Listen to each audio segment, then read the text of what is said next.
الحمد لله رب العالمين والصلاة والسلام على أشرف الأنبياء والمرسلين أما بعد د سلسلة الفقه الجهادي د درسونو په لړۍ کې نن درس دی د تکفیر قواعد د چې شریعت محمدي زمونږ او ستاسې د دنیا او د آخرت د کامیابۍ یو واحده ذریعه ده او الله سبحانه وتعالی په موږ او تاسې ډېر مهربان دی د دې وجې الحمدلله د هر شي دپاره یو قواعد او ضوابط وضع کړي ان تر دې چې چاته به په ګمان او په ځوان باندې کافر نه وي او دارنګې کافر مرتد او مسلمان نه وي په شریعت محمدي کې د تکفیر بعضې قواعد دي چې عام مسلمانان خو پرېږده چې مولیان هم د دې نه ناخبره دي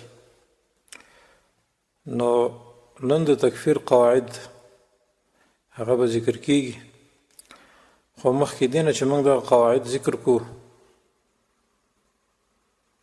د دې د فهم دپاره او د هغې د ضوابطو دپاره اول لابودي ده چې بعضې شرعي مصطلحات چې د همدې موضوع سره تعلق لري واضحه شي چې هغه به په لاندې ډول دي اول کفر د کفر لغوي معنا پټول دي د دې وجې نه زمیندار ته یا دیقان ته کافر ویل شوی دی ځکه دی هم تخم په خاورو کې پټوي دا لغوي معنا ده کمثل غیث اعجب الکفار نباته یعنی په شان د هغه باران چې د هغې بوټي دهقانان خوښوي د دې وجې نه کافر ته کافر ځکه وایي چې ده د الله نعمتونه چې په ده شوي دي پټ کړي او د هغې نه انکار کړی امام اظهري وایي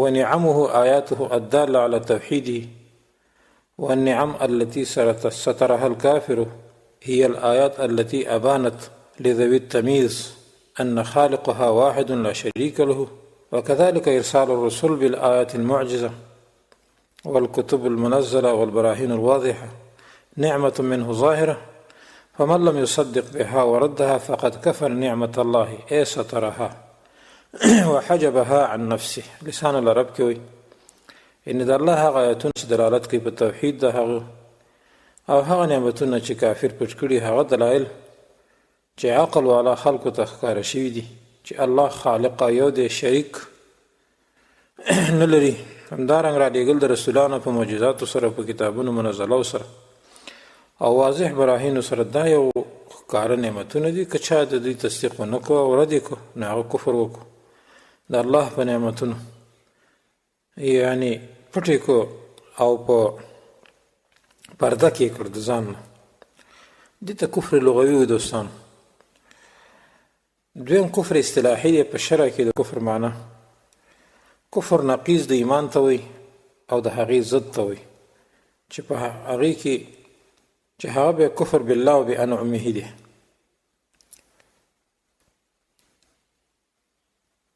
دین وروسته اطلاقات د کفر دي دوستانو کفر کله ذکر کیږي خو مراد ترې نه الکفر الاکبر یا لوی کفر وي او یا اصغر وي کفر اکبر د هغه کفر دی چې د خپل صاحب نه د اسلام صفت مسما مني کړي سړی په هغې باندې کافر مسما کیږي او یا د هغه کفر دی چې خپل صاحب د ملت اسلام نه وباسي او د اسلام حرمت او عزت ترې نه اوچتوي نو په دنیا کې پر احکام به د کفر جاری کیږي کو کفر اصلي او یا په احکام د ردت جاری کیږي کو کفر بعد الاسلام آخرت کی جزا جهنم ده او همیشه وي په هغې کې چې د شفاعت کوونکو د شفاعت نه به هم هغه ته کومه فایده نه رسیږي ځکه دی په کفر باندې مړ دی بیا د کفر اکبر دپاره ډېر دوستانو مدلولات او معانی دي لکه کفر اعتقادي یا کفر بواح خو چې د دواړو نه یو هم ذکر شي نو مراد به ترې کفر اکبر وي د کفر اکبر مثالونه قرآن عظیم الشان کې ډېر دي لکه اول الله فرمایي ومن کفر فامتعه قلیلا ثم اضطره الى عذاب النار وبئس المصیر چا چې کفر وکړو نو فایده به ورکړم الله وایي لږه فایده بیا به محتاج راکاږم د اور عذاب ته او بد ځای دی د ورګرځېدلو. دارنګه نور آیتونه هم شته لکه سورة مایده 18 سورة بقره 9 بیا 162 نمبر آیتونو کې د دې تذکره شته چې دلالت کوي په دې نوع کفر باندې چې دا قسم کفر بیا کفر هغه کفر اکبر دی چې سړی د اسلام نه وباسي. حدیث کې راځي د عباده بن صامت حدیث دی په باره د بیعت کې چې په هغې کې دا دي چې موږ رسول الله صلی الله علیه وسلم سره بیعت کوو او په هغه بیعت کې رسول الله صلی الله علیه وسلم ترې دا اقرار واخیست چې موږ به د بادشاه سره دې باره کې کومه تنازع نه کوو مګر که تاسو دغه بادشاه نه کفر بواح ولید ښکاره کفر چې تاسو سره په هغې باندې د الله د طرف نه دلیل په دغه کفر باندې و الا ان تروا كفرا بواحا عندكم من الله فيه برهان متفق علیه حدیث دی. نو دا د کفر اکبر مثالونه. اوس کفر اکبر په څو قسمه دی. د کفر بواح نه اوس دی حدیث کې او کفر چې شخص د ملت اسلامي نه وباسي کفر ته او دا قسم کفر به په ډېر قسمونه دی. یو ته دوستانو کفر عناد ویل کېږي د هغه چا چې کفر د عناد د وجې نه چې غالبا حق پیژني او په خوله اقرار کوي لیکن عنادن هغه نه قبلوي او نه په شهادتینو نطق کوي لکه کفر د ابوطالب او د هغه په شان نور لکه چې الله فرمایي القیا فی جهنم کل کفار عنید سورة قاف کې الله وایي وبویلی شي وغورځوي په جهنم کې هر کفر کوونکی عناد کوونکی. بل ځکه الله فرمایي کلا انه کان لآیاتنا عنیده خبردار یقینا او دی زموږ د آیاتونو د وجې نه عناد کوونکی. دا اول قسم کفر. دویم قسم کفر انکار ورته وایي. یو سړی دی چې هغه په زړه او ژبې سره د خالق نه انکار کوي یا د قیامت نه یا د یوم البعث نه یا د رسولانو نه لکه دهریان او کمونیست خلق او د داسې خلقو په حق الله فرمایي یعرفون نعمت الله ثم ينکرونها واکثرهم الکافرون. یعنی د الله نعمتونه دوی پیژني بیا یې انکار کوي او اکثره دوی نه کافران دي. دې ته کفر انکار وایي. دریم نمبر کې دوستانو یو کفر د کبر دی. دا هم لکه عین ردیف د کفر عناد دی د هغه په شان دی لیکن د کفر د هغه کبرجن کافر سبب د کفر کبر او ځان اوچتول ګڼل وي لکه کفر د ابلیس یا د هغه تابعداران موجوده تواغیت چې ځان د بېوزلو او مسکینانو نه اوچت ګڼي او د مسلمانانو حقارت کوي لکه چې همداسې خلکو د پخوانیو رسولانو د ضعفاو او مسکینانو د شړلو غوښتنه کړې وه. دا نو هغه شانې کبرجن کافر دی دوستان. الله فرمایي قالوا انؤمن لك واتبعك الارذلون قال وما علمي بما كانوا يعملون ان حسابهم الا على ربي لو تشعرون وما انا بطارد المؤمنين. دوی ویل ایمان راوړو موږ په تا باندې او حال دا چې تابع دي ستا هغه سپک خلک. نو نوح علیه السلام ورته ویلې دا مکالمه د نوح علیه السلام او د قوم یې ده. نوح علیه السلام ورته ویلې نشته علم زما په حقیقت د هغه چې دوی عمل کوي او نشته حساب د دوی مګر په رب زما باندې که چیرې دوی پوهېدلی او نه یم زه شړونکی د مؤمنانو. دې خلکو اوس کفر وکړو خو کفر یې د کبر د وجې نه وکړو دوستانو. نو داسې متکبرین الله په خپل کتاب کې ډېر ذکر کړي چې د هغوی د کفر سبب کبر و لکه ابلیس الا ابلیس ابا واستکبر وکان من الکافرین. ملایکو سجده وکړه ابلیس ونه کړه انکار یې وکړه او لویي وکړه یعنې کبر یې وکړه او وګرځېدی د کافرانو نه. د فرعون کفر هم دا ډول واستکبر هو وجنوده فی الارض بغیر الحق سورة عنکبوت کې چې الله وایي. نو دې عنکبوت کې الله سبحانه وتعالی د فرعون کبر ذکر کړی چې دا د کبر د وجې نه و. کفر یې ذکر کړی چې د کبر د وجې نه و. یعنې فرعون لوی وکړه او د هغه لښکرو په ځمکه کې په ناحقه سره. دارنګه سورة زمر 9 سورة بقره 8 سورة نساء 103 دې کې هم د کفر هغه کبر انواع هغې ته اشاره شوې ده. حدیث کې مرادي رسول الله صلی الله علیه وسلم فرمایي لا يدخل الجنة من كان في قلبه مثقال ذرة من کبر. یعنې جنت ته به هغه څوک داخل نشي چې په زړه کې د ذرې په اندازه کبر وي. او کبر معنا او تعریف په حدیث کې داس شوی دی چې رد الحق و احتقار الخلق، یعنی رد کول د حق او د الله مخلوق سپک ګڼل دي ته کبر ویل کېږي دوستانو. دا دریم نمبر کې. څلورم نمبر کې دوستانو کفر جحود دی. کفر جحود هم یو نوع د تکذیب او انکار د کفرونو یو کفر دی. دا هم یو نوع د تکذیب او انکار د کفرونو نه ده. او دا بیا دوه قسمه دی، یو جحود ظاهر په ژبه او عمل د دواړو سره، سره د پیژندلو د حق نه په زړه سره او اقرار سره. حق پیژندل د اقرار هم پې کوي او پیژنیم، لکه جهد او انکار د یهودو د نبوت د رسول الله اسلام سره د هغوی د علم او اقرار نه. اقرار به هم کوو، پوه هم وو چې دا محمد رسول الله د الله رسول دی، په زړونو کې هم پیژنده. لکه دې آیت کې الله فرمایي وجحدوا بها واستيقنتها انفسهم ظلما وعلوا، او انکار وکړ دوی د هغه نه او یقین کړی وو په هغې باندې زړونه د دوی د وجې د عناد نه او لوی نه. دا قسم کفر په سورة لقمان 22 نمبر، سورة عنکبوت 40، سورة بقره 9 ته 46 کې ذکر دی. دویم قسم دوستانو جحود په باطن کې، نه په ظاهر کې، لکه جحود د منافقانو. اوس منافقانو په ظاهره کې اسلام ظاهر کړو، لیکن باطن کې دا کافر وو، دې ته جحود فی الباطن وایي. دریم قسم هم شته، لکه جحود فی ظاهر والباطن، چې په ظاهر او باطن دواړو کې سړی منکري، لیکن دا قسم جحود بیا د دهریانو د هغوی هم نظر و دی، لکه کمونستان وغیره. پنځم قسم دوستانو کفر النفاق، د منافقت کفر. منافقت څه ته وایي؟ اضمار الکفر فی القلب و اظهار الاسلام فی الجوارح، چې په زړه کې کفر پټ کړي او اسلام په اندامونو ښکاره کړي، ته منافقت وایي. داسې خلکو باره کې الله فرمایي ان المنافقین فی الدرک الاسفل من النار، یقینا منافقان به په لاندې حصه د جهنم کې وي. او بل ځای الله فرمایي وعد الله المنافقین والمنافقات والکفار نار جهنم خالدین فیها هي حسبهم ولعنهم الله ولهم عذاب مقیم. سورة توبه کې الله فرمایي وعده کړی د الله تعالی د منافقانو سره او ښځو سره او کفارو سره اور د جهنم چې همیشه به وي په هغې کې، دغه بس دی د دوی دپاره، او لعنت کړی الله تعالی په دوی باندې، او د دوی دپاره عذاب همیشه دی. دا پنځم نمبر کفر دی دوستانو. شپږم نمبر کفر، کفر تکذیب والاستحلال ورته وایي. دا هغه کفر دی چې یو شخص هغه شی حلال وګڼي چې الله حرام کړی وي، چې په دې کې خلاف نشه شي، دا شخص بالاتفاق کافر دی، ځکه د الله سره ځان شریک جوړ کړو او هغه شریعت یې جوړ کړو چې د الله د شریعت ضد، گویا کې دی په تکذیب کې هم وغورځېده. الله فرمایي بل الذین کفروا یکذبون، سورة انشقاق کې الله وایي بلکې هغه کسان چې کفر یې کړی دروغجن دي.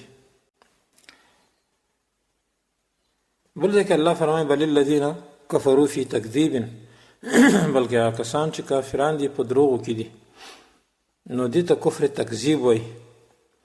اووم نمبر کې کفر الکره والبغض. دا هغه کفر دی دوستانو چې د الله قرآن او د نبی رسول الله صلی الله علیه وسلم سنت او حدیث بد ګڼي، د هغې سره بغض کوي.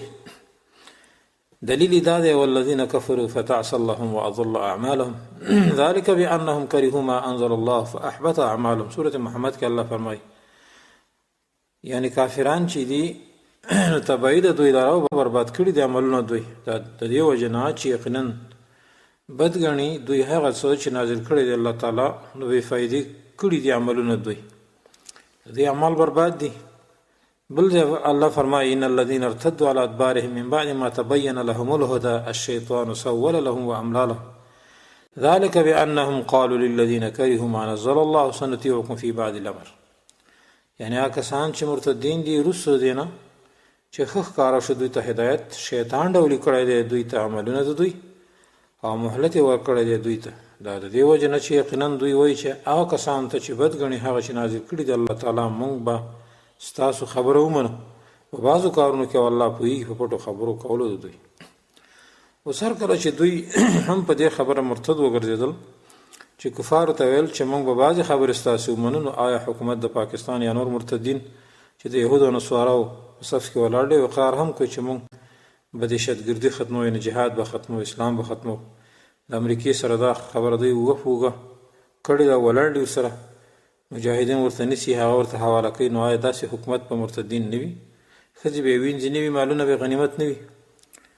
او چې په دې لاره کې څوک شهید شو نو د طالبانو او مجاهدینو نو دا به افضل الشهدا وي. د دې آیت نه دا معلومه شو. اتم نمبر دوستانو، کفر الطعن والاستهزاء. دا هغه کفر چې په اسلامي شعائر او د الله د دین پورې خندا او استهزاء کوي. الله فرمایي ولئن سألتهم ليقولن انما كنا نخوض ونلعب قل بالله وآياته ورسوله كنتم تستهزئون لا تعتذروا قد كفرتم بعد ایمانکم. یعنی کته دوی نه تاسو کې چې تاسو څه ویل، خامخا دوی وایي یقینا موږ ځان مشغولولو او لوبې مو کولې. تو وایي آیا په الله پورې او په آیاتونو د هغه پورې او په رسول د هغه پورې ټوکې کوئ؟ بانې مه کوئ، یقینا کفر ښکاره کړی دی تاسو پس د ایمان ښکاره کول نه. او دې ته ورته آیتونه لکه سورة نساء 40، سورة توبه 12 کې هم د داسې قسم کفر دلیل شته چې دې ته کفر طعن او کفر استهزاء وایي. نهم نمبر کې دوستانو کفر ابا والاعراض. دا هغه کفر دی چې سبب د الله د آیتونو او د دین نه اعراض کول دي. الله فرمایي ومن اظلم ممن ذکر بآیات ربه فاعرض عنها ونسي ما قدمت یداه. څوک دی لوی ظالم؟ دا هغه چا نه چې ورته یاد کړي شي آیتونه د رب د نو مخ اړوي د هغې نه او هیر کړي هغه عملونه چې مخکې لیږلي دي لاسونو ده. یقینا ګرځولی دی موږ په زړونو دوی پردې. دوستانو دا نه قسمه کفر، کفر بواح یعنی غټ کفر، ښکاره کفر. نو خلاصه دا شو چې راتګ وکړو په کفر سره د یوې نوعې نه د دې نهو نه، او یا یو سوه د دغه اسبابو مکفرانه، نو دی به کافر وي په کفر بواح سره چې دی به د اسلام نه وتلی وي. او که پکې ډېر اسباب د کفر په یو شخص کې ذکر شو نو بیا کافر دی په کفر مغلظ او مرکب سره. ځکه کفر بعضې مجرد وي او بعضې مغلظ او مرکب وي چې بعضې په بعضې اوچت وي. دا د کفر اکبر هغه نوع وي. دویم دوستانو کفر اصغر دی. دې ته کفر دونه کفرین وایي. معنا دا چې دا هغه کفر اکبر نه دی چې شخص پې د اسلام نه ووځي او نه ترېنه صفت د اسلام سلب کوي او نه حکم او ذمه د اسلام د سړي نه منتفي کوي. او په آخرت کې به د الله د مشیت ته پرېښودلی کېږي. که خوښې شي عذاب به ورکوي، که وغواړي نو عفه به یې کړي. که عذاب ورکړی شي نو هم به خالد مخلد فی النار نه وي، یعنې همیشه به جهنم کې نه وي، یو وخت به راوځي. لکه چې صاحب د کفر اکبر خالد مخلد فی النار وي، نو دا صاحب د کفر اصغر به بیا خالد مخلد فی النار نه وي. او دا شخص به شفاعت د قیامت په ورځ دته نصیب کېدی شي په اذن د الله، چې الله د دوی دپاره د شفاعت اذن وکړي او ترېنه خوښ شي. او په داسې کفر باندې اطلاق کېدی شي د الکفر العملي الاصغر او کفر النعمت او کفر دون کفرنا. دا درې نومونه دې ته ویل کېږي. مثال د کفر اصغر الله فرمایي قال الذي عنده علم من الكتاب انا آتيك به قبل ان يرتد اليك طرفك فلما رآه مستقرا عنده قال هذا من فضل ربي ليبلوني أأشكر أم أكفر. ویل هغه چا چې د هغه سره پوهه وه د کتاب نه، زه به راوړم تا هغه مخکې دې نه چې واپس شي تا ته نظر سته. پس هر کله چې ولیدلو سلیمان علیه السلام تخ لره ولاړو د هغه په خوا کې، او ویل او دا د وجې د فضل د رب زمانه دی دې دپاره چې په ما باندې ازمیښ وکړي آیا زه شکر کوم او که ناشکري کوم. اوس دې آیات کې اشکر ام اکفر چې شکر د نعمت مراد دی، یعنی چې زه ناشکري کوم او که شکر ګزار یم د الله نه. دې آیت کې به هم ام اکفر نه مراد کفر اصغر مراد دوستانو، ځکه چې سلیمان علیه السلام نعوذ بالله داسې نه وایي چې اشعر ام اکفر چې زه شکر کوم او که کفر کوم، نه، بلکې دلته مراد ناشکري مراد ده. دارنګه فرعون موسی علیه السلام ته ویل قال اولم نربک فینا ولیدا ولبثت فینا من عمرک سنین وفعلت. باخره کې ورته وایي وفعلت فعلتک التي فعلت وانت من الکافرین. ویل فرعون آیا پالنه نه ده کړې ستا موږ په کور زموږ کې وړوکی وي او دا اوسېدل دې کړي تا زموږ سره د عمر ستانه ډېر کلونه. او کړی دی تا کار ستا هغه چې تا کړی و په داسې حال کې چې ته د ناشکر نه وي. اوس دې آیات کې فعلت وانت من الکافرین د فرعون مطلب دا چې ته ناشکري کې، ځکه زموږ کور کې لوی شوی نو دلته کفر مطلق ذکر دی، خو معنات نه لغوي چې کفران نعمت مراد دی نه اصطلاحي. او حدیث ابن عباس کې راځي رسول الله صلی الله علیه وسلم فرمای وی اریت النار فاذا اکثر اهلها النساء يكفرون العشيره قيل ايكفرون بالله قال يكفرون العشيره ويكفرون الإحسان لو أحسنت إلى إحداهن الدهر ثم رأت منك شيئا قالت ما رأيت منك خيرا قط. صحیح بخاری و مسلم کې دا حدیث راځي. رسول الله صلی الله فرمایي ما ته اور د جهنم خودر شو، نو اکثر د هغې اهل ښځې وي چې کفر یې کولو، نو ورته ویل چې آیا کفر په الله کوو؟ نو رسول الله صلی الله وویل نه، بلکې ناشکري د خپلو خاوندانو یې کوله، د احسان کولو هغه ناشکري کوي. که چېرته یو ښځې سره د دوی نه ډېر ټول عمر احسان وکړي، بیا دغه ښځه تا نه څه معمولي غوندې شی وویني، نو وایي به ما خو تا نه د سره خیر ونه لیدو. نو اوس دې حدیث کې مراد د کفر نه کفران نعمت مراد دی، چې دا ښځې د خاوندانو هغه ناشکري کوي، دې ته کفران احسان وایي یا کفر دونه کفرین ورته وایي. نو کفر اکبر نه دی چې د اسلام نه سړی وباسي. نو دې وجه نه امام بخاري باب لګولی دی کفران العشیر او کفر دونه کفرین. امام ابوبکر قاضي ابن عربي د دې حدیث په شرح کې وایي چې مراد د مصنف نه دا دی چې ان یبین ان الطاعات كما سمي ایمان كذلك المعاصي تسمى كفرا لكن حيث يطلق عليها الكفر لا يراد الكفر المخرج من المله. امام قاضي ابن عربي لیکي چې د مصنف مراد دلته دا دی چې دا بیان کړي چې څنګه طاعات ته ایمان ویل کېږي، دا ګناهونه کله په کفر مسما کېږي. کله بعضې ګناه ته کفر په حدیث کې ویل شي، لیکن کله چې په ګناهونو باندې اطلاق د کفر وشي لکه چې دلته شوی دی، نو کفر اکبر چې مخرج من المله دی دا به ترې مراد کېدی نه شي، ځکه دا په قرائنو څه معلومېږي. لکه بل حدیث کې راځي سباب المسلم فسوق وقتاله کفر، مسلمان ته کنځل کول ګناه او فسق دی او جنگ ورسره کفر دی.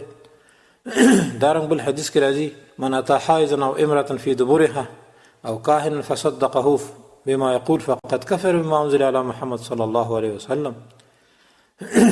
یعنی څوک چې د حایضې ښځې سره یو ځای شي، جماع ورسره وکړه او ښځې ته یې راتګ وکړو د دبر د خانه، او یا یو غیبدان جادوګر ته راشي او د هغه په قول تصدیق وکړي، نو یقینا د کفر وکړو په هغه څه چې په محمد صلی الله علیه وسلم باندې نازل شوی.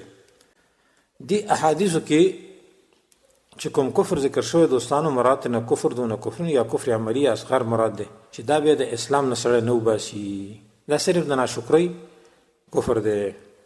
کفر نعمت دا کفر دونه کفر یا کفر اصغر دی چې د اسلام نه شخص نه وباسي. دا هغه چې سبب د کفر د نعمت د ناشکرۍ نه وي، صرف ناشکري وي یا د هغې حق په شرعي وجه نه ادا کوي.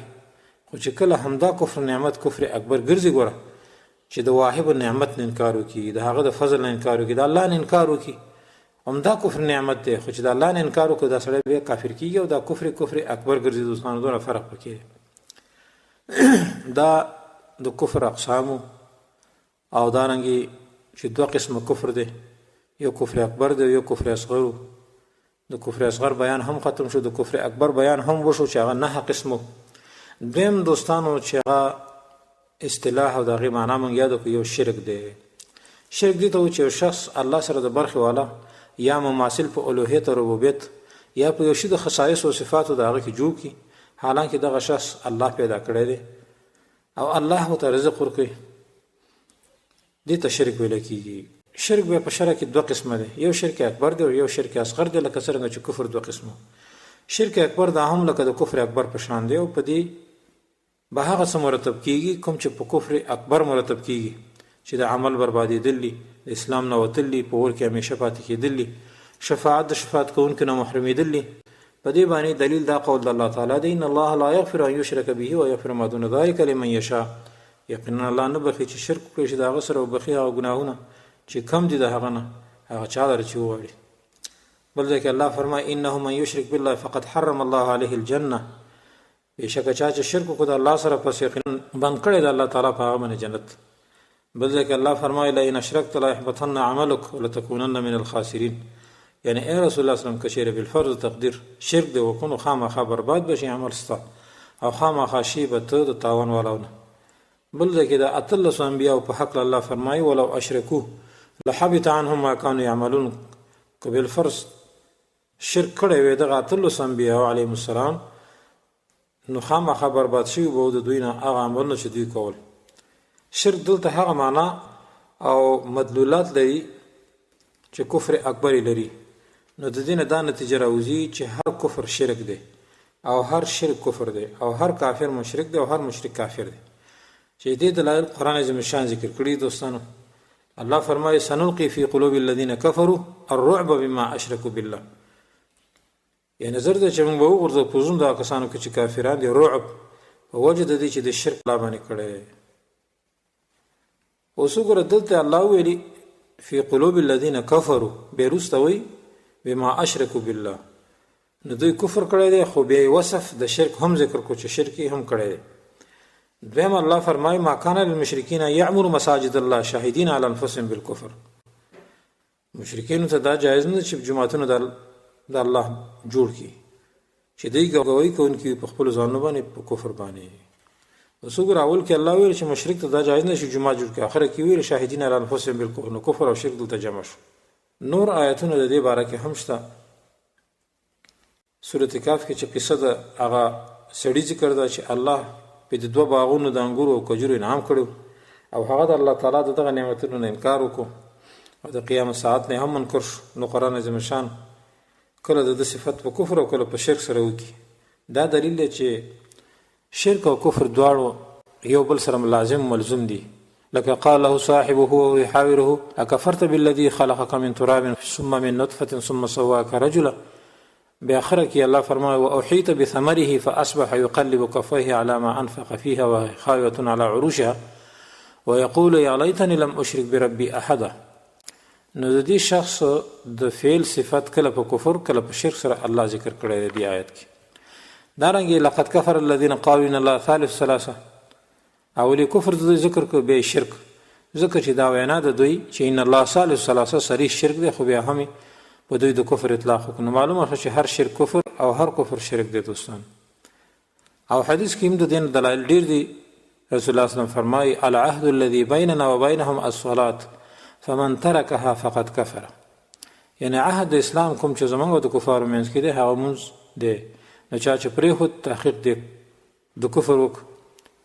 بل حدیث کې د راځي بین العبد وبين الكفر والايمان الصلاه فاذا تركها فقد اشرك. یعنی فمن د کفر او د ایمان او بنده کې مونږ دی. نو چا چې پرې خود تحقیق دی شرک وکړو. نو خلاصه دا شو دوستانو چې دا حدیث او د آیاتونو دلیل دی په دې باندې چې د کفر او د شرک د کافر او د مشرک د مینس کې به فرق نه. هر کافر مشرک دی هر مشرک کافر دی هر شرک کفر دی هر کفر شرک دی. دا د شرک اکبر په حق لا بیان. دویم شرک اصغر دی. دا هم شرک خفی چې ورته وي او دا د شرک اکبر نه ښکته دی. دا هم د کفر اصغر مرګ دی چې خپل صاحب د اسلام نه نو باسي ایمان تینا مطلقا نه نفي کوي او آخرت کې به د الله مشیت ته پرېښودل کېږي. که خوښ شي عذاب به ورکړي که خوښ شي عفو به ورته وکړي او که عذاب هم ورکړي نو شفاعت د شفاعت کوونکو نه به دی بې برخې نه وي. شفاعت د شفاعت کوونکي به ورته رسي د الله په اذن باندې. محمود بن لبید فرمایي د دې دلیل دا دی یقینا رسول الله صلی الله علیه وسلم ان اخوف ما اخاف عليكم الشرك الاصغر. قالوا وما الشرك الاصغر يا رسول الله؟ قال الرياء. يقول الله إذا جزى الناس بأعمالهم اذهبوا إلى الذين كنتم تراعون في الدنيا فانظروا هل تجدون عندهم جزاء. یعنی یقینا زید چې زه یریږم رسول الله صلی الله علیه وسلم فرمایي هغه چې په تاسو یریږم هغه د شرک اصغر نه. صحابه کرام عرض کوي د الله رسول شرک اصغر څه ته وایي؟ رسول الله صلی الله علیه وسلم ورته وایي ریاکاری. او به الله تعالی چې کله بندگانو ته د خپل اعمالو سزا ورکړي لاړ شي کسان ته چې تاسو ورته ځان خودنه کوله په دنیا کې عبادت هم کوو هغې ته هم ځان خوده د ریاکارۍ د وجې نه د ریا او سمعت د وجې نه. وګورئ آیا مومئ تاسو دوی سره بدله؟ نه بدله خو څه نشته. دې ته وایي شرک اصغر چې په عبادت کې دوی ریاکاري کړې ده. دویم حدیث کې راځي رسول الله صلی الله علیه وسلم راووتلو. محمود بن لبید وی نو ویل یا ایها الناس ایاکم وشرک السرائر. قالوا یا رسول الله وما شرک السرائر؟ قال يقول من رجل فيصلي فيزين صلاته لما يرى من نظر الناس إليه فذلك شرك السرائر. اے خلکو ځان وساتئ د پټ شرک نه. صحابه کرام تپوس کړي د الله رسول پټ شرک څه ته وایي؟ رسول الله صلی الله علیه وسلم ویل یو سړی پاڅېږي او منځو کې په منځ ښایسته کولو سره ډېر ښایسته منځو کې د وجې د هغې نه چې خلک دته ګوري نو دا شرک پټ دی. امام بهقي د یعلا بن شداد نه او هغه د پلار نه روایت کوي وی كنا نعد الرياء في زمان النبي صلی الله علیه وسلم الشرك الاصغر. یعنی موږ به د رسول الله صلی الله علیه وسلم په زمانه کې ریاکارۍ ته شرک اصغر ویلو. بل حدیث کې راځي كل يمين يحلف بها دون الله شرک. هر هغه قسم چې د غیر الله په نوم کېدی چې دا به شرک وي، چې د الله نوم نه وي د غیر نوم نه وي، په هغې باندې قسم کوي نو دا شرک دی. دارنګې بل حدیث کې من حلف بغیر الله فقد کفر او اشرک. چې په غیر الله باندې قسم وکړو نو دا به کفر او شرک وکړو. دې ټولو ته چې وایي شرک اصغر وایي، کوم چې د شرک اکبر نه ښکته دی او دا مخرج من المله نه وي. دوستانو دا په قرائنو سره معلومیږي دوستانو چې کوم ځای کې قرینه وي نو په هغه قرینې سره به د سیاق و سباق نه معلومیږي چې دا کفر اکبر دی، دا کفر اصغر دی، یا دا شرک اکبر دی، یا دا شرک اصغر دی. دریم نمبر کې دوستانو د فسق معنا ده لغوي او اصطلاحي. فسق په لغت کې د قشر نه د وتلو ته وایي، یا خپل هغه سوري وتلو ته وایي، لکه فسق الفأره عن جحرها، لکه فسق الفارة عن جحرها، یا فلان فسق معنا ده چې عصا وجاوز حدود الشرع. یعنی مونږک د خپل سوري نه ووته فسقه وتلو ته وایي، یا فلانې ووته معنا ده چې ګناه وکړه، د الله نافرماني وکړه، د حدود شرع نه ووته. دا هم ویل لکه فسق عن امر ربه ای خرج عن طاعته. نو فسق هم من حيث الدلاله الشرعيه په دوه قسمه دي، لکه څنګه چې کفر په دوه قسمه. فسق اکبر کوم چې شخص د اسلام نه وباسي، یو فسق اصغر دی چې هغه د اسلام نه شخص به نه وباسي. فسق اکبر دا هم د کفر اکبر په شان باندې دی، د هغې ردیف ورته وایي چې شخص د اسلام نه وباسي او مطلق ایمان ترې نفی کوي، لکه کفر او شرک. او په دې باندې هم هغه احکام مرتب کوي کوم چې په کفر او شرک باندې مرتب کېدل، چې سړی د شفاعت کوونکو نه بندوي، جهنم ته به همیشه همیشه وي. احکام د کفر په مطلب په جاری کیږي. د دې دلایل دا دوستانو الله فرمایي ولقد انزلنا الیک آیات بینات وما یکفر بها الا الفاسقون. سورة بقره کې الله فرمایي او په تحقیق سره نازل کړي د ممتاز آیاتونه ښکارا مضمون والا، او نه کوي کفر په هغه سره مگر نافرمانه خلق. اوس دې آیات کې فاسقون مراد کافر مراد دي. دویم ومن لم يحكم بما انزل الله فاولئك هم الفاسقون. سورة مائده کې چې الله وایي چا چې په منځ الله فیصله ونه کړل نو په ځا کسان هم دوی نافرمان دي. دلته مراد د فسق نه کفر مراد دی، او د فسق اوچته درجه او کفر دی. دلته په قرائنو سره دا معلومیږي چې دینه مراد کفر اکبر مراد دی، نو فسق نه بدلته کفر مراد وي. بل ځکه الله فرمایي المنافقون والمنافقات بعضهم من بعض يأمرون بالمنكر وينهون عن المعروف ويقبضون أيديهم نسوا الله فنسيهم إن المنافقين هم الفاسقون. منافقان سړي او منافقان ښځې بعضې دوی د بعضو نه دي، حکم کوي په ناروا او منع کوي د نیکۍ نه، او بند ساتي لاسونه یې خرچه نه کوي. هیر کړي دي دوی الله لره، نو الله هم پرېښودل دوی لره په محرومولو سره د خیر نه. یقینا منافقان خاص دوی لوی نافرمان دي. اوس دلته او ان المنافقین هم الفاسقون، دلته مراد کفر مراد دی، ځکه منافقان دا فی الدرک الاسفل من النار دي، کافر دي. د دې وجه نه بدلته فسق نه مراد هغه کفر اخیستلی کېږي، اعلی درجه د فسق بدلته اخیستلی کېږي چې کفر دی. بل ځای کې الله فرمایي ومن کفر بعد ذلک فاولئک هم الفاسقون. سورة نور کې چا چې کفر وکړو دین وروسته پس دا خلک هم دوی پوره نافرمان. دلته به دا نه وایي چې دا فسق نه مراد فسق اصغر مراد دی، ځکه مخکې کفر ذکر کړی چې ومن کفر. اوس فسق دی آیتونو کې دوستانه فسق اکبر دی چې مخرج من المله دی. دویم نمبر کې فسق اصغر یا فسق دون فسق، او د دې اطلاق په هغه معاصي والاو باندې کېدی شي هغه ګناهګارو خلکو باندې چې غیر مکفره وي، چې شخص د ملت نه وباسي او نه ترې مطلق ایمان نفي کوي او نه ترې صفت د اسلام، لکه دا قول د الله تعالی. الله فرمایي یا ایها الذین آمنوا ان جاءکم فاسق بنبأ فتبینوا ایمان والو که چېرته تاسو ته یو ګناهګار یو خبر راوړي نو تحقیق یې وکړئ. او دې آیت کې فاسقون نه مراد ګناهګار سړی دی، دا نه چې دی کافر و. دویم دلیل دوستانو الله فرمایي فلا رفث ولا فسوق ولا جدال فی الحج. اوس چې حج کې خو مسلمان کنه، او دلته الله فرمایي ته خو خبرې دې نه کوي او نه دې ګناه کوي او نه دې جګړه کوي. اوس فسق نه مراد دلته عامه ګناه مراد ده، کفر مراد نه دی. بل الله فرمایي ولا یضار کاتب ولا شهید، بیا اخره کې سوی فانه فسوق بكم، نقصان دې نه ورکوي لیکن کوونکي ته او نه ګواه ته. او که تاسو وکړو دا کار پس یقینا دا لویه ګناه ده په تاسو پورې نښتې ده. اوس دلته وان تفعلوا فانه فسوق بكم نو مراد ګناه کبیره مراد ده، دا نه چې کفر مراد ده. څلورم نمبر حدیث کې دوستان راځي سباب المسلم فسوق، مسلمان ته بد رد ویل دا ګناه ده. اوس دلته دا کنځلې کول یا بد رد ویل مسلمان ته دا کفر نه دی، دی وجه نه دې ته فسق اصغر ویل کېږي. نور دلایل دوستانو په دې باره کې شته چې فسوق په هغې کې راغلی وي نو مراد ترنه معصیت یعنې ګناه ده، او هغه ګناه چې کفر نه وي. مراد دا دی چې په اندازه د حال د ګناهګار او نوعیت د ګناه سره چې ایمان ترنه هم نفي نه دی او نه د اسلام نه دا شخص وځي. او د دې نه معلومه شو چې فسق کله مطلق ذکر شي، مطلق قرینه ورسره نه نو مراد به ترنه کفر اکبر او مخرج من المله وي، سړی به د اسلام نه وباسي. لکه دا مخکینی آیتونه چې موږ د فسق اکبر په دلایلو کې ذکر کړو. او کله مطلق ذکر وي مراد نه ګناه وي نه کفر، خدا په قرائنو سره وي. اوس که څوک دا وایي چې د فسق اکبر او اصغر فرق به څنګه کیدی چې کله دواړه په یو نس کې راشي، نو جواب دا چې دا په قرائنو سره معلومیږي چې کله قرینه موجوده وي چې دا فسق اکبر دی، لکه مذکور آیتونه چې موږ دوستانو مخکې ذکر کړو. او د سورة حجرات او بقره آیتونو کې قرینه د فسق اصغر ذکر ده، ځکه چې دغه آیتونه د مسلمانانو باره کې نازل شوي دي. علی هذا القیاس په احادیثو کې هم داسې قرائن شته چې د قرائنو نه پته لګي چې دا فسق اصغر دی یا فسق اکبر دی. څلورم نمبر کې دوستانو یو ظلم دی. ظلم څه ته وایي؟ مجاوزة الحد او یا ښودل د یو شي په غیر د خپل ځای نه،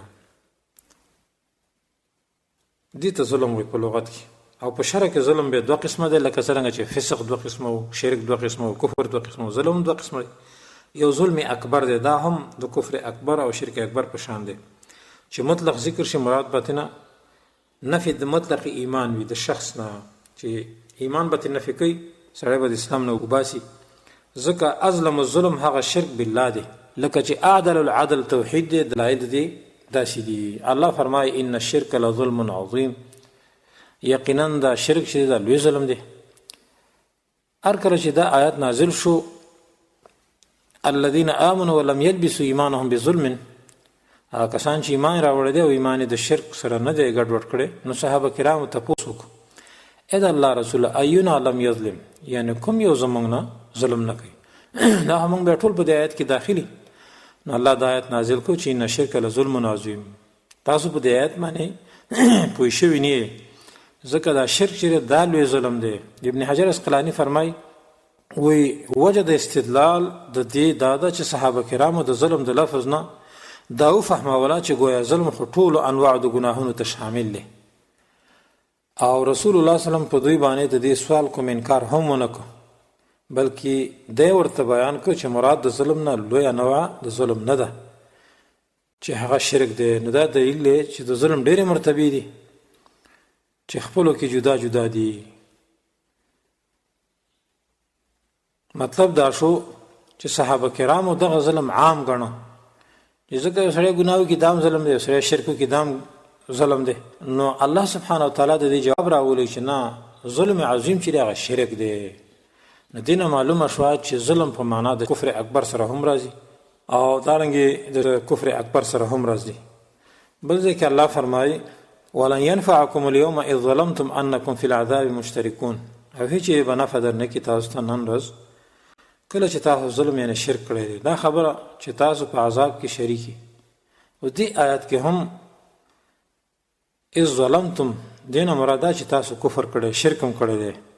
بل ځای کې الله فرمایي فاولئک الذین خسروا انفسهم، بما كانوا بآياتنا یظلمون. پس دا کسان دي چې تاواني کړي دي ځانونه خپل په سبب د دې چې دوی په آیاتونو زموږ ظلم کو.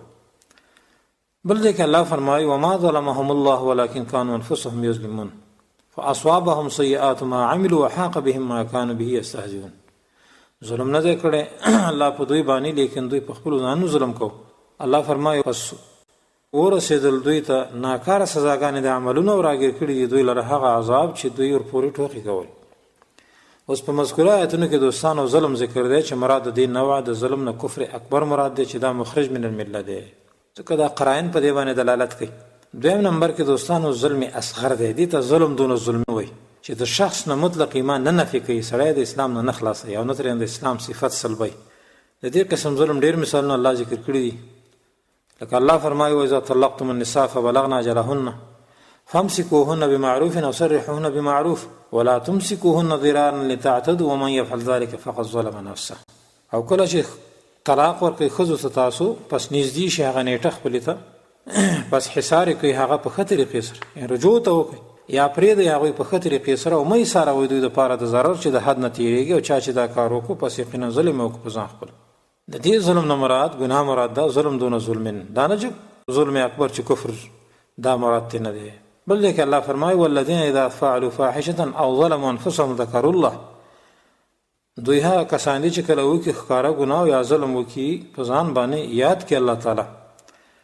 دارنګې سورت صاد 33 نمبر آیت کې، سورت اعراف 30 نمبر آیت کې. نو ظلم په دې آیتونو کې ظلم اصغر دی چې هغه احکام پر نه مرتب کیږي کوم چې په ظلم اکبر مرتب کیږي. دوستان حدیث کې هم د دې ډېر مثالونه راځي. حدیث کې راځي الظلم الذي لا يغفره الله الشرك قال الله ان الشرك لظلم عظيم واما الظلم الذي يغفره فظلم العباد فيما بينهم وبين ربهم واما الظلم الذي لا يتركه الله فظلم العباد بعضهم بعضا حتى يدبر بعضهم من بعض. حدیث کې راځي نه هغه ظلم چې الله نه معاف کوي هغه شرک دی. الله فرمایي یقینا شرک لوی ظلم دی، او هر هغه ظلم چې هغه الله معاف کوي نو ظلم کول د بندگانو دی په خپل منځ او رب خپل سره. او هر چې ظلم چې هغه الله تعالی نه پریدي نو هغه ظلم د بندگانو د بعضو بعضو دی. یعنی حقوق العباد الله نه معاف کوي تر دې چې بعض د بعضو نه قصاص وانخلي. د مذکوره وضاحت دوستانو دا معلومه شوه چې ظلم کله مطلق ذکر شي مراد به نه کفر او شرک اکبر وي، کله به مطلق ذکر وي چې مراد به نه ګناه یا معصیت غیر مکفره مراد وي. خدا به هم په قرائنو سره ثابتېږي یا نور نصوص سره چې دغه موضوع سره علاقه وي. خلاصه دا شو چې هر کفر شرک دی او هر شرک کفر دی او هر شرک کفر او ظلم فسق دی او هر ظلم او فسق کفر او شرک نه دی. د دې وضاحت نه دا معلومه شو دوستانو. پنځم نمبر کې دوستانو نفاق دی. نفاق پټول له کفر او اظهار د اسلام ته او په شرع کې دا دوه قسمه دي، یو نفاق اعتقادي او بل نفاق عملی. منافقت اعتقادي چې هغه منافق چې هغه په عقیده کې منافق دی، دا نفاق دی چې کفر یې پټ کړی او اسلام یې ښکاره کړی وي. د همدې وجنه د حق د تورې د وهلو نه ځان ساتلی دی. په نفاق اعتقادي باندې هغه احکام مرتب کیږي کوم چې په کفر اکبر مرتب دي، لکه ایمان ته نفي دی د دې منافق نه په قیامت کې او په در کې الاسفل من النار کې وي. خو بقا د حکم د اسلام په دنیا کې په د وي، معامله ورسره معامله د مسلمانانو په شان کېږي تر څو چې منافقت او کفر ښکاره شوی نه وي. دا ځکه چې احکام د دنیا په ظاهر باندې جاری کېږي. دوستانو که شخص په ظاهر کې مسلمان وي نو د اسلام احکام پې جاری کېږي او که کافر د کفر. د دې دلایل دا دي. الله فرمایي ان المنافقین فی درک الاسفل من النار ولن تجد لهم نصیرا. یقینا منافقان په لاندې طبقه د اور کې به وي، هیڅ چیرې به ته دوی له مددګار ونه مومي. بل الله فرمایي وعد الله المنافقین والمنافقات والکفار نار جهنم خالدین فیها هي حسبهم ولعنهم الله ولهم عذاب مقیم. وعده کړی د الله تعالی د منافقانو سره خو سره او کافرانو سره د اور د جهنم همیشه به دوی په هغه کې هغه پوره سزا د دوی د لعنت کړی دی. الله په دوی باندې د دوی د پر عذاب همیشه. دریم نمبر کې الله فرمایي ان الله جامع المنافقین والکافرین فی جهنم جميعا. یقینا الله تعالی جمع کون کې د منافقانو او کافرانو رب جهنم کې یوځي. اوس په دې آیتونو کې چې کوم نفاق دغه منافقانو ذکر دی دا نفاق اعتقادي دی چې د مطلق ایمان سره منافي دی. ایمان او د منافقت نه جمع کیږي او دا منافقت د اسلام نه سړی وباسي او همیشه سړی جهنم ته بوځي. قرآن عظیم شان چې کوم ځای نفاق ذکر کړي مطلق نو دا به نفاق اعتقادي وي چې منافي به وي د مطلق ایمان سره، په خلاف د کفر ظلم او فسق ځکه دا الفاظ به کله په معنا د اکبر او یا کله په معنا د اصغر سره راځي، کفر، ظلم، فسق. لیکن منافقت چې قرآن کې کوم ذکر دی دا بیا په منافقت اصغر سره نه ذکر کیږي او نه په نفاق اصغر وي. البته دویم قسم منافقت هغه منافقت عملی دی. دا د نفاق اعتقادي نه په ښکته درجه کې دی چې د شخص نه مطلق ایمان نه نفي کوي، او دغه منافق عملی به د الله په مشهد کې وي په ورځ آخرت کې، که عذاب ورکوي که عفو ورته کوي. او که عذاب ورکوي نو همیشه په جهنم کې نه وي، لکه د کافرو په شان. شفاعت به هم په اذن د الله رسیږي ورته. دلایل د دې دا دي. رسول الله صلی الله علیه وسلم فرمایي من مات ولم يغض ولم يحدث نفسه مات على شعبة من النفاق. څوک چې مړ شو غزا ونه کړه او نه یې زکه غزا راوسته نو دی هم په یو شعبه د منافقت مړ شو. بل ځکه رسول الله صلی الله علیه وسلم فرمایي اربع من كن فيه كان منافقا خالصا ومن كانت فيه خلة منهن كانت فيه خلة من نفاق حتى يدعها اذا حدث كذب واذا عاهد غدر واذا وعد اخلف واذا خاصم فجر.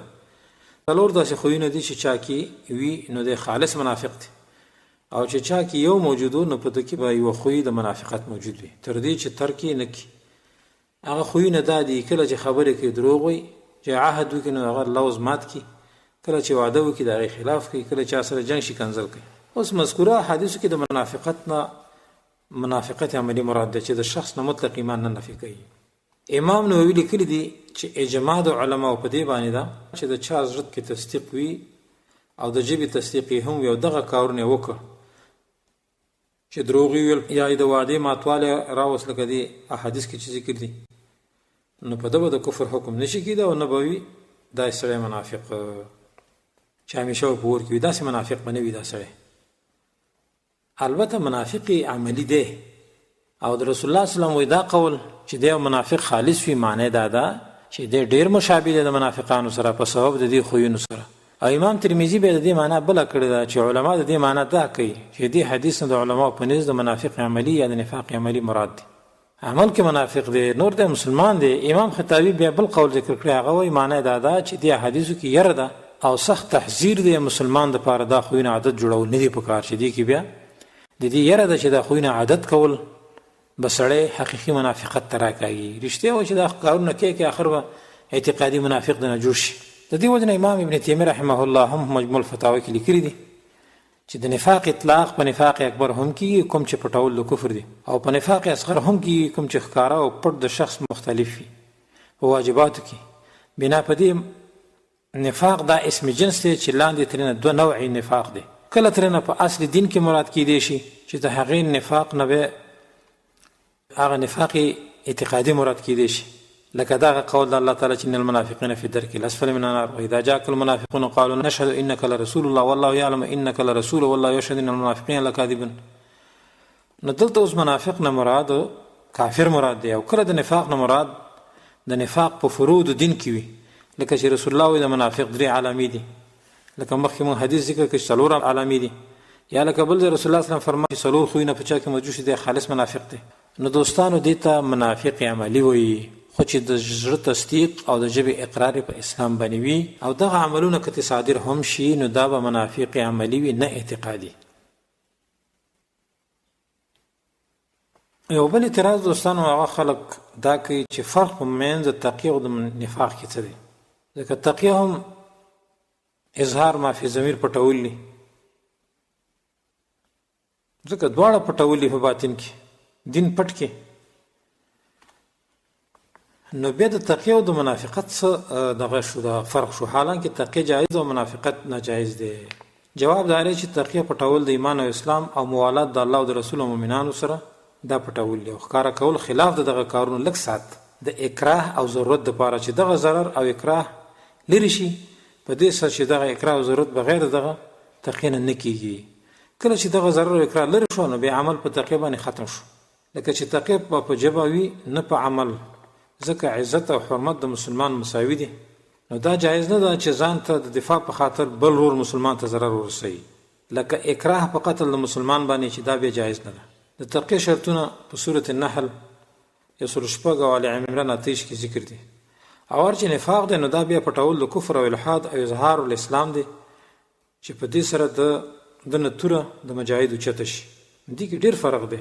دوی منافقت کله د شخص سره ملګری وي د کوم نه چې اسلام په ظاهر دراوړی وي د هغه وخت نه منافقت سره ملګری وي او کله بیا یو شخص په یو مقوله او فعل باندې وروسته د ایمان نه منافق شي لکه چې هغه کسانو چې د ټوکو او استهزاء په طریقې په غزوه تبوک کې د کفر قول وکړو صحابه کرام پورې رسول الله صلی الله علیه وسلم پورې ټوکی کړي ویل ما رأینا مثل قرائنا هؤلاء بطونا ولا اكذب السنا ولا اجبن عند اللقاء موږ نه لیدلي زمونږ د قاریانو په شان لوی خېټو والا او نه زیات دروغجن جبو والا او نه زیات بزدله په وخت د ملاقات د دشمن کې نو الله د آیتونه نازل کړو ولا ان سالتهم بالله يقولون انما كنا نخوض ونلعب قل بالله وآياته كنتم تستهزئون لا تعتذروا قد كفرتم بعد ايمانكم ان نعف طائفه منكم نعذب طائفه بانهم كانوا مجرمين دغه اشخاص کفار او منافقان وګرځیدل په سبب دغه مقولې سره د نه چې د غزوه تبوک مجاهدین هم مؤمنانو شیخ الاسلام ابن تیمیه لیکلی دی وی الله امر وکړو چې دوی ته وایي چې تاسو کفر کړی دی رسو د ایمان ستاسو نه هغه څوک چې وایي چې داسې آیتونه یا د دوی په شان نور آیتونه چې کفر یې کړی په ژبه خو اول په زړونو سره کافرانو دا خبره صحیح نه ده ځکه ایمان په ژبې سره د کفر د زړه نه دا ملګری او نږدې دی داسې به نشي ویل کېدای چې تاسو د ایمان نه وروسته کفر وکړو چې په نفس الامر کې کافرانو او که چېرته داسې ترېنه اراده کړی شي چې تاسو کفر ظاهر کړو وروسته د اظهار د ایمان ستاسو نه نو دوی خو بیا اظهار عام خلکو ته نه دی ظاهر کړی او د خواص سره دوی هم همیشه داسې وو بلکې هر کله چې دوی منافقان شول او دارنګې دوی پوه شو چې دا صورت زموږ په حق کې نازل شوی دی او د زړونو هغه منافقت یې الله ښکاره کړ چې کوم دوی خبره کړې وه د صحابه کرام پسې د رسول الله پسې نو کافران وګرځېدل وروسته د ایمان او لفظ د قرآن چې قد کفرتم بعد ایمانکم دا هم دلالت کوي په دې چې دوی گویا همیشه منافقان وو بلکې په دغه مقوله سره منافقان وګرځېدل مخکې منافقان نه وو مخکې مسلمانانو نو دا خبره چې څوک کوي چې نه دا خو مخکې نه کافر نه یا مخکې نه منافقان دا خبره شیخ الاسلام لیکي دا غلطه ده بلکې دا قد کفرتم بعد ایمانکم دینه مطلب دا چې مخکې مسلمانانو خو په دې خبره سره ده دوی کافر وګرځېدل دوستانو ان نعفو عن طائفه منکم یعنی که موږ عفو وکړو د یوې طایفې ستاسو نه مفسرین وایي چې دغه استهزاء کوونکی یو جماعت او کوم چې ترېنه توبه ویستلې وه د هغې نوم مخشن ابن حمیر چا دا ویلي چې بعضو کسانو په دې منافقانو کې په دوی باندې رد وکړو چې کله دا مقوله د خپلو ملګرو نه واورېده او د دوی نه په ډډه شو نو هر کله چې دا آیت نازل شو نو منافقت یې پرېښودل او دا دعا یې وکړه چې یا الله زه همیشه داسې آیات اورم چې سترګې مې پرې یخیږي او څرمنې د هغې نه رپېږي او زړونه ترېنه ټوټې ټوټې کېږي یا الله زما وفات ستا په لار کې وګرځوه نو اوس دوستانو د دې آیات نه دا معلومه شوه چې د اوسنو تواغیتو به څه حال وي اوسني تواغیت یا د دوی انصار که موږ مسلمان وشمېرو مخکې دې نه خو اوس دوی باندې منافقت راغلی دی ځکه قانون د کفر یې منلی استهزاء بالدین کوي موالات د شرقي او غربي کفارو سره کوي نو دوی اوس کفار مرتدین دي دا نه چې دوی نه پخوانه کافرو که پخوانه من کافر حساب نه کو هم اگر که دا قانون په پخوانه دی که چې دوی کفر به طاغوت پخوانه کړي هم کافر دي پخوانه او کفر به طاغوت کړي وي پخوانه هم او سوچ مسلمانان خو اوس قانون د کفر منون دا اوس کافر مرتد دي دا رنګ هغه مولیان چې امت د جهاد نه اړي مجاهدین متهموي کلوي اسلامي ملکونو کې بمونه لوزي دا ناجایز ده خلک د طالبانو مجاهدینو د نصرت نړۍ یا وایي د طالبان لیونی دي ځکه دوی کمزوري دي د یو ټیمي طاقت لکه د پاکستان او امریکا سره څرنګه قتال کیدی شي یا اوس وخت کې جهاد فتنه ده یا اوس حالات سازگار نه دي داسې مولیان شیخان تبلیغیان پیران مرتدین او کفار واجب القتل دي داسې خلکو په حق الله فرمایي قد يعلم الله المعوقين منكم والقائلين لاخوانهم هلم الينا ولا ياتون البأس الا قليلا یقینا پیژنې الله تعالی منی کوونکي د جهاد نه ستاسو نه وینا کوونکي خپل ورونو ته چې راشه مونږ ته نه راځي جنګ کولو ته مګر لږ بل الله فرمایي داسې بزدله منافقانو په حق کې څوی الذين قالوا لاخوانهم وقعدوا لو اطاعونا ما قتلوا قل فادرؤوا عن انفسكم الموت ان كنتم صادقين دا کسان دي چې وایي په باره د ورونو خپلو کې او ناس د جهاد نه که دوی زمون خبره منلې نو نه به وجلې شوي او آیا پس دفع کې د خپل ځان نه مرګ که تاسو رښتینی یاست او بل الله سبحانه وتعالی د داسې خلکو په حق له فرمایي د داسې بزدله منافقانو په هکله لکه چې نن وخت کې بعضې عوام الناس او بعضې د ملیان او بعضې شیخان د دوی په هکله الله څه وایي لا یستأذنک الذین یؤمنون بالله والیوم الآخر ان یجاهدوا باموالهم وانفسهم والله علیم بالمتقین انما یستأذنک الذین لا یؤمنون بالله والیوم الآخر وارتابت قلوبهم فهم فی ریبهم یترددون اجازت نه غواړي ستانه کسان چې ایمان لري په الله او په ورځ وروستنۍ باندې په پرېښودلو د دې جهاد چې جهاد وکړي په مالونو خپل او په نفسونو خپلو سره او الله پوه دی په متقیانو باندې یقینا اجازت غواړي ستانه د جهاد د پرېښودلو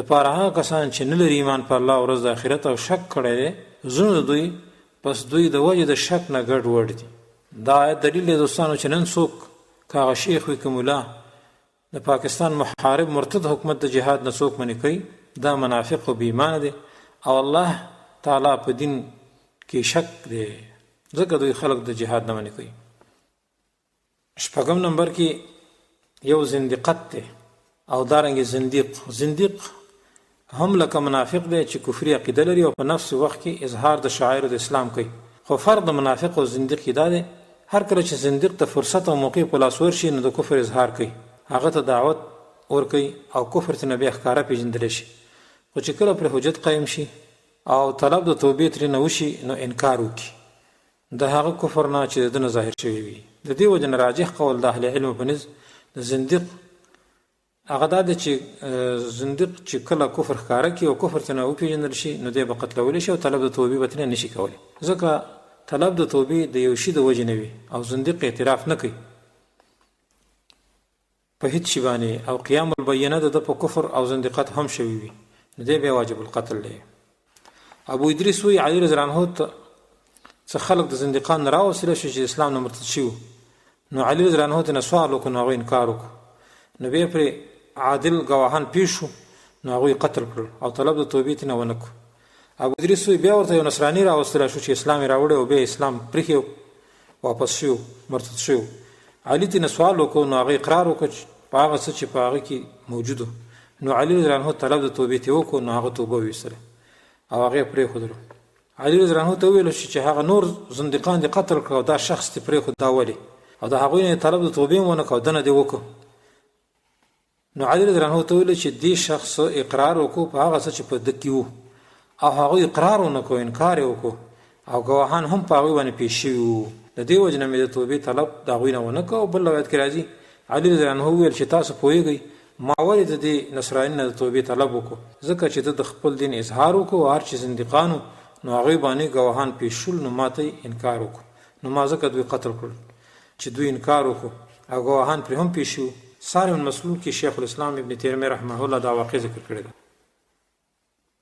دارنګ شیخ الاسلام ابن تیمیه رحمه الله په الصارم المسلول کې لیکي چې د زندق او منافق په جواز د قتل بغیر د طلب توبې نه هغه حدیث دلالت کوي کوم چې د بخاري او مسلم کې د علي رضی الله عنه په قصه د حاتم بن ابي بلتعه کې نقل ده چې عمر فاروق ویل اې د الله رسول ما پرېږده دعني اضرب عنق هذا المنافق چې دې منافق څټ وهم رسول الله صلی الله علیه وسلم ورته ویل یقینا دی خو بدري صحابي دی او تا ته څه پته ده ځکه چې الله بدر والاو ته راښکاره شوی دی او ورته یې ویلي دي چې کوم عمل چې کوئ ستاسو خوښه ده په تحقیق ما تاسو ته بخښنه کړې ده نو دا دلیل دی چې د منافق څټ وهل په غیر توبې د طلب نه جایز دی ځکه رسول الله صلی الله علیه وسلم په عمر فاروق باندې انکار ونه کړو چې کله ده دا خبره وکړه چې زه د دې منافق څټ وم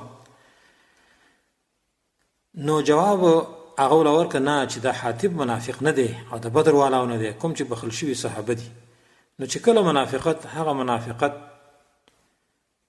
چې هیڅ شک پکې نه وي چې دا منافقت دی ظاهر شي د یو سړي نه نو دا شخص به مباح دم دی دوستان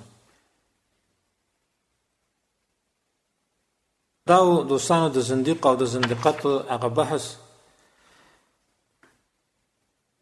باقی پاتې بحث به انشاءالله په دې کې نورم وي چې هغه بحث د موالاتو دی چې موالات هم د قسمه دی یو موالات کبرا موالات صغرا دا به انشاءالله په آینده درس کې وکړو الله دې موږ له پرې عمل کولو توفیق راکړي هذا واخر دعوانا ان الحمد لله رب العالمین وصلی الله تعالی علی خیر خلقه